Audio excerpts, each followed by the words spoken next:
My name is Jessica Miller. I'm 40 years old, and I live in San Diego. I never imagined my life would turn out this way, raising a child alone, learning how to be both mother and father, strength and softness, all at once. My husband passed away in 2020, during the pandemic. At that time, my daughter Amelia was only 5, too young to understand death, but old enough to feel the emptiness it leaves behind.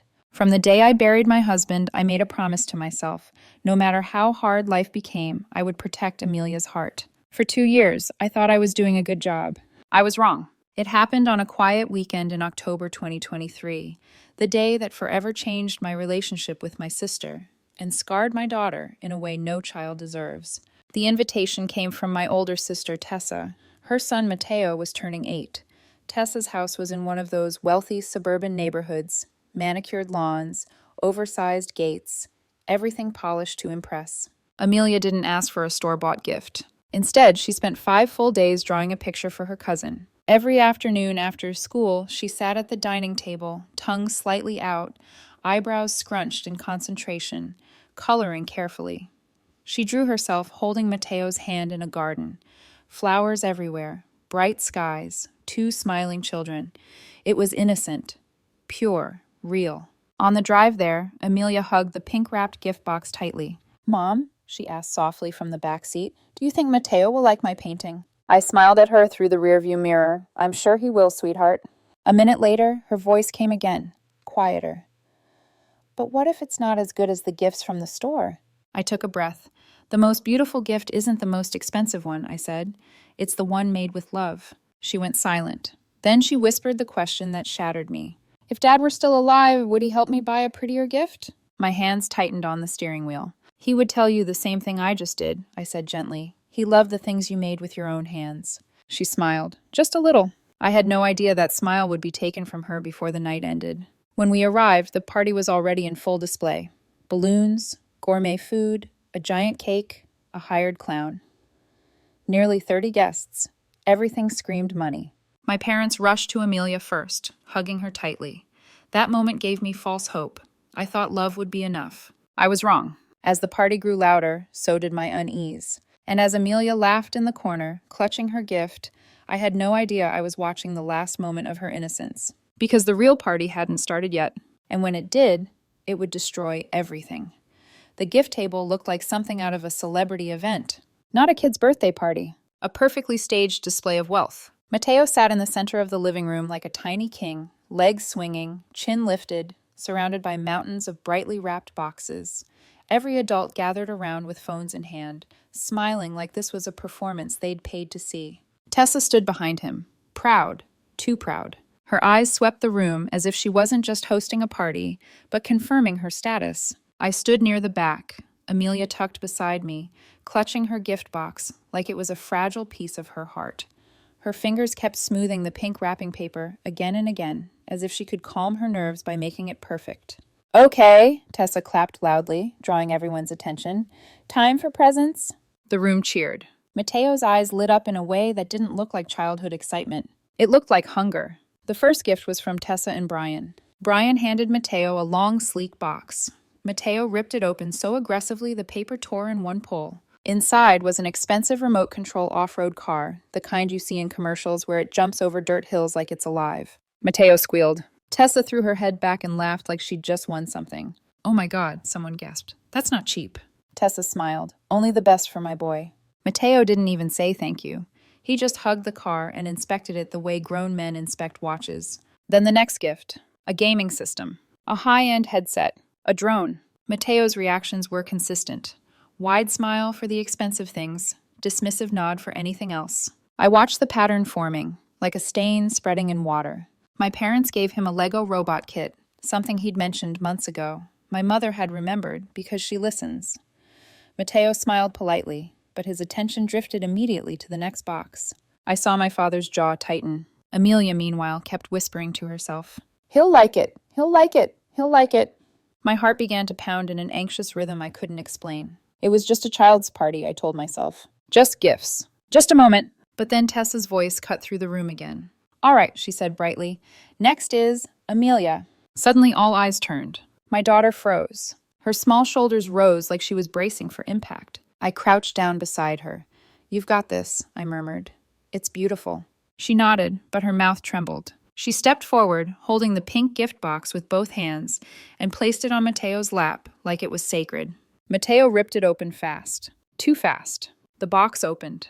The painting slid into his hands, and the room went silent. Mateo stared at it. No smile, no excitement, no curiosity. Just a blank expression that slowly twisted into disappointment. He held it up like it smelled bad. Then he reached into the box and pulled out the handwritten card. He skimmed it, barely 2 seconds. Then he dropped the card back into the box like it was trash. Amelia's face went pale. I felt a cold wave wash up my spine. Mateo looked around the room, searching for a reaction, like he needed an audience to validate what he felt. Then he spoke loudly. "This is it?" A few uncomfortable laughs flickered around the room. Amelia swallowed hard. I made it for you." Mateo's eyes narrowed. He stared at the painting again, like he was trying to find a price tag hidden somewhere. Then he shrugged. "Anyone can draw." It hit me like a slap. My daughter's eyes widened. The air felt heavy, suffocating. Amelia's little hands curled into fists. I could see her fighting tears with every ounce of strength she had. She gathered the courage to ask, voice shaking, "Mateo, don't you like it?" And that's when he did it. That's when an 8-year-old boy, raised by money and praise, looked at my daughter like she was beneath him. "That's right," he said, smirking. "It has no value."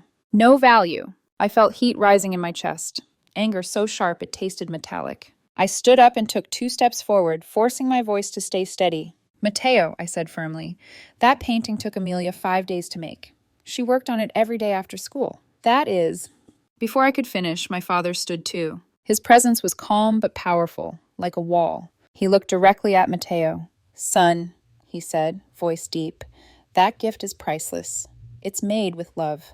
Mateo blinked, confused, like love was a foreign language. And then, Tessa screamed, "Enough!" The whole room jolted. I turned slowly, already knowing what I'd see. Tessa stormed forward, heels clicking like gunshots against the floor. Her face was tight with fury. Fury not at her son, not at the cruelty, but at the fact anyone dared correct him. She yanked the painting out of Mateo's hands so hard it bent. Then she held it up high in front of everyone. She looked straight at me, lips curling. "Jessica," she said loudly, so everyone could hear, "I spent over $3,000 on this party." The guests shifted, uncomfortable. She continued anyway. "And this is what you bring?" Her eyes flicked down to Amelia, and I swear, there was something cold in them. Something that wasn't just arrogance. Something personal. "You're really going to embarrass my son with a scribble?" My hands clenched. "Tessa, stop. She's 7. Tessa laughed. Not a normal laugh. It was the laugh of someone enjoying the power they hold. "You want to come to parties like this?" she snapped. "Then act like you belong." I heard Amelia inhale sharply, like she'd been punched. I stepped forward. "That painting means something. It's affection. You can't buy that." Tessa's eyes flashed, and without warning, she tore it right down the middle. The ripping sound echoed through the living room, loud, brutal, final. For a second, my brain refused to accept what I'd just seen. Then she tore it again, and again, and again. Pieces of Amelia's work fell like dead leaves to the floor. The room froze. Someone gasped. Amelia made a small sound, like an animal wounded. Tessa wasn't done. She grabbed the card and shredded that too. My daughter's handwriting, her careful, sincere little words, ripped into strips. Then Tessa walked to the trash can and threw everything away like it meant nothing. She turned back, and she walked toward Amelia. My daughter stood there, frozen, tears gathering in her eyes but not falling yet, like her body hadn't caught up to the cruelty. Tessa leaned down slightly so she could look my child directly in the face. Her voice was ice. "If you can't afford to buy a gift," she said slowly, "then don't come to the party." And that was it. Amelia's face crumpled. The tears finally broke free. She sobbed, loud, helpless, shattered. A sound that didn't belong in a birthday party. A sound that made adults stare at the floor because looking away was easier than admitting what they'd just witnessed. I rushed forward and wrapped Amelia in my arms, trying to shield her from every eye in that room. "I'm here," I whispered over and over. "I'm here. I'm here." My mother dropped to her knees beside us, hands trembling as she held Amelia's little fingers. "My baby," she whispered, voice breaking. My father stood behind me, silent, but I could feel the rage rolling off him like heat. Tessa turned away like she'd just finished clearing dishes, like she hadn't destroyed a child, like she hadn't ripped 5 days of love into garbage. And in that moment, while Amelia cried into my shoulder, I realized something terrifying. This wasn't just a sister being rude. This was hatred. And I didn't yet know why. But I was about to find out. Amelia's sobs echoed through the living room long after Tessa turned her back. That sound, raw, broken, helpless, cut deeper than any insult ever could. I held my daughter tightly, one arm wrapped around her shoulders, the other pressing her small head against my chest, as if I could physically block the damage that had already been done. My mother stayed kneeling beside us, her hands shaking as she stroked Amelia's hair. Her lips kept moving, whispering comforts that felt too small for a wound this big. My father didn't move. He stood there, tall and rigid, like a statue carved from anger. His fists were clenched so tightly, the veins on his hands stood out, purple and swollen. He said nothing, but silence in that moment was louder than shouting. I lifted my head and looked across the room. Tessa was already back beside Brian and Matteo, laughing, as if nothing had happened, as if she hadn't just crushed a 7-year-old in front of 30 people. Something inside me snapped. I stood up slowly, every movement controlled, deliberate. My voice shook, not with fear, but with fury. "Tessa," I said, "why did you do that?" She turned around with visible annoyance, like I'd interrupted her conversation. "She's 7, I continued. "She spent a whole week making that painting. Do you have any idea what you just did to her?" Tessa crossed her arms. Her eyes were cold, empty. "I know exactly what I did," she said flatly. "I was teaching her a lesson." I felt my stomach drop. "A lesson?" I repeated. "About what?" "Reality," she replied sharply. "If you don't have money, you don't belong in places like this." The room went deathly still. I stared at her, disbelief mixing with rage. "This is a child's birthday party," I snapped. "Not a charity auction. Amelia is your niece." Tessa scoffed, and she embarrassed my son.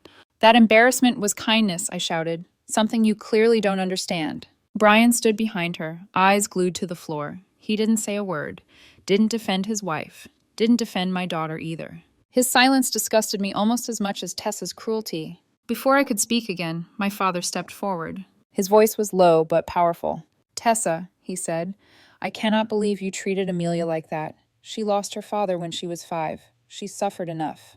Tessa turned sharply toward him. "So now we're using that again?" she snapped. "That excuse?" My mother stood up then, still holding Amelia's hand. "We're not using anything," she said firmly. "We're explaining why compassion matters." Tessa laughed bitterly. "You always defend her," she yelled. "Always Amelia this, Amelia that. What about Matteo?" My father's jaw tightened. "We love all our grandchildren equally," he said. "But Amelia needs more care because she doesn't have a father. Don't you understand that?" That was it. That sentence lit the fuse. Tessa's face twisted with rage. "So, just because her father died, she gets special treatment?" she screamed. Gasps rippled through the room. "She lost her father, so she gets all your attention. All your love? Is that why you favor her over my son?" Every word was poison. I felt Amelia's grip tighten around my fingers. My mother went eerily still. Too still. She stepped forward slowly, her face calm in a way that terrified me more than anger ever could. "Tessa," she said quietly. Tessa glared at her. "What?" And then, slap! The sound cracked through the air like thunder. Tessa staggered back, hand flying to her cheek, eyes wide with disbelief. The entire room froze. My mother stood there, breathing hard, her voice shaking, but resolute. "Snap out of it," she said. "You've gone too far." For one second, I thought maybe, just maybe, Tessa would stop. I was wrong. Her face turned red, then purple, and she exploded. "You think you're so righteous, Gi," she screamed. "You've always been biased. You raised me to be second place. You coddle Jessica. You worship that little orphan." "Stop!" I shouted. But Tessa didn't. She hurled insult after insult at my parents, at me, and finally, at Amelia. "That kid is pathetic," she spat. "A fatherless charity case." The room went silent. Dead silent. I felt something break inside my chest. My mother's face drained of color. And then she said the words that changed everything. "You are no longer my daughter." Tessa froze. Brian went pale. "I disown you," my mother continued, voice firm as steel. "I will not tolerate cruelty in my family." Tessa opened her mouth, but no sound came out. My mother turned to me. "Jessica," she said, "take Amelia. We're leaving." I didn't hesitate. I lifted my daughter into my arms and carried her toward the door. My father followed behind us. We were almost out when, crash! The buffet table overturned. Plates shattered. Food flew everywhere. Guests screamed and scrambled. I turned around just in time to see my father flipping over the gift display, expensive boxes scattering across the floor like meaningless debris. Brian tried to stop him. My father shoved him aside effortlessly. "This," my father roared, "is me protecting my granddaughter." He pointed at Tessa, eyes blazing. "You bullied a child without a father. You're worse than animals. Even animals protect their young." Then he turned away. No regret. No hesitation. We walked out together. That was the last time we were ever a family. The house felt too quiet after we got home that night. Amelia went straight to her room without saying a word. She didn't ask for water, didn't ask to sleep with me. She just crawled under her blanket and turned her face toward the wall. That scared me more than her crying. Children cry when they still expect comfort. Silence means something inside has shut down. My parents stayed for a while. My mother sat beside Amelia's bed until her breathing evened out. My father stood in the hallway, arms crossed, staring at the floor like he was memorizing the cracks. None of us slept much that night. I lay awake replaying everything over and over, the tearing sound of paper, Tessa's voice, Amelia's face collapsing in front of everyone. And somewhere between anger and exhaustion, I realized something painful. That party hadn't created Tessa's cruelty. It had only revealed it. 3 days later, my phone rang. It was my mother. Her voice was steady, but I could hear the weight behind it. "Jessica," she said, "your father and I went to the lawyer this morning." I sat up straighter. "Why?" "We changed the will." I closed my eyes. "She's no longer in it," my mother continued. "We made it official. Tessa is removed from the inheritance." I exhaled slowly. I didn't feel relief. I didn't feel triumph. I felt finality. "She'll come," my mother said. "When money is threatened, she always does." She was right. That evening, around 7, the doorbell rang. Amelia and I were sitting on the couch watching cartoons. The colors flickered across her face, but she wasn't really watching. She hadn't been watching much of anything since the party. "I'll get it," I said softly. I already knew who it was. When I opened the door, there they stood. Tessa, Brian, Matteo. Tessa's eyes were red, her makeup carefully arranged to look like she'd been crying just enough to be convincing. She held a large gift bag stuffed with toys and expensive-looking boxes.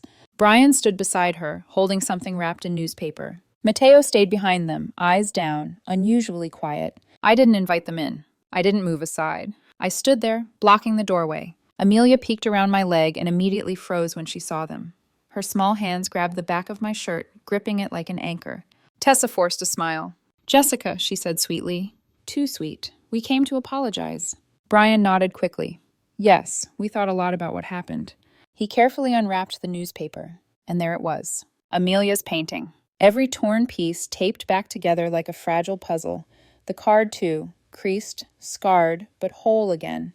"I stayed up all night fixing it," Brian said quietly. "Every piece." For a moment, the sight stole my breath. Not because it was touching, but because it was proof. Proof that they knew what they'd done was wrong, and still did it anyway. Tessa lifted the gift bag. "These are for Amelia. We want to make things right." I laughed. It slipped out before I could stop it. A short, bitter laugh that startled them all. "Stop," I said. "Just stop acting." Tessa blinked. "What do you mean?" "You didn't come here because you're sorry," I said calmly. "You came because Mom and Dad cut you out of the will." Her face flickered. Just for a second, but it was enough. "That's not true," she said quickly. "I regret everything." I looked her straight in the eyes. "No, you regret the consequences."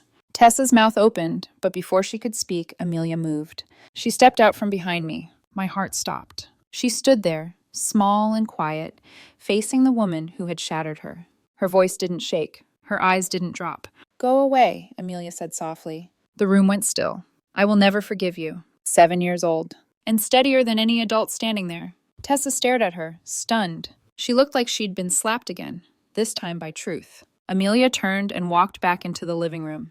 Just like that. No tears. No drama. Just certainty. Tessa's shoulders began to tremble. Tears spilled down her cheeks. Real this time, or maybe just fear.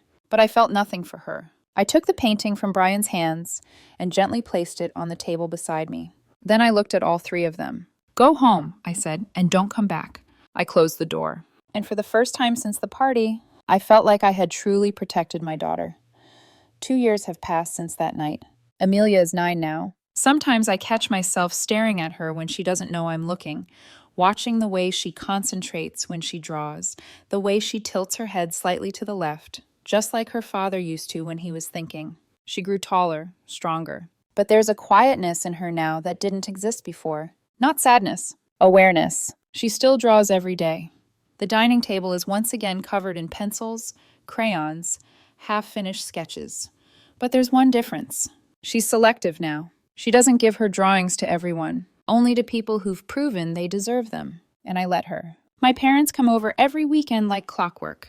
My mother brings food Amelia loves. Simple dishes, nothing fancy. My father helps her with homework, patiently explaining math problems like they're secret missions. They never mention Tessa, neither do I. But Tessa hasn't stopped trying. Over the past 2 years, she's shown up more times than I can count, sometimes alone, sometimes with Brian. Once, even with Matteo holding a gift bigger than he was. I turned her away every time. Once, a distant relative cornered me at a family gathering and whispered, "Don't you think it's time to move on? She's still your sister." I looked them straight in the eyes and said calmly, "She stopped being my sister the moment she hurt my child." Another time, someone told me, "If you don't teach Amelia to forgive, she'll grow up bitter." That one hurt. Not because it was true, but because it was said so easily by someone who didn't see my daughter shaking in my arms that night. Forgiveness is not a lesson you force on a child. It's a choice, and only the hurt person gets to make it. One evening, Amelia was drawing quietly beside me when she suddenly asked, "Mom?" "Yes, sweetheart. Do you think Aunt Tessa is a bad person?" I paused. I chose my words carefully. "I think she's someone who made very cruel choices," I said, and instead of fixing herself, she tried to control others. Amelia nodded thoughtfully. "I don't hate her," she said. "I just don't want her near me." I swallowed hard. "That's okay," I told her. "You're allowed to protect yourself." She smiled softly and went back to her drawing. That's when I knew. She wasn't broken. She was learning boundaries, something many adults never do. As for Tessa, my parents never reversed their decision. She remains out of the will, out of our lives, out of Amelia's world. My mother once said something I'll never forget. Blood makes you related. Love makes you family. That night at the party, Tessa chose wealth over compassion, power over kindness, pride over her own niece. And she lost everything that truly mattered because of it. So now I want to ask you something. Do you believe children should be forced to forgive, even when they're not ready? Or do you believe forgiveness, like love, only has value when it's freely given? Please share your thoughts in the comments. Thank you for listening to my story.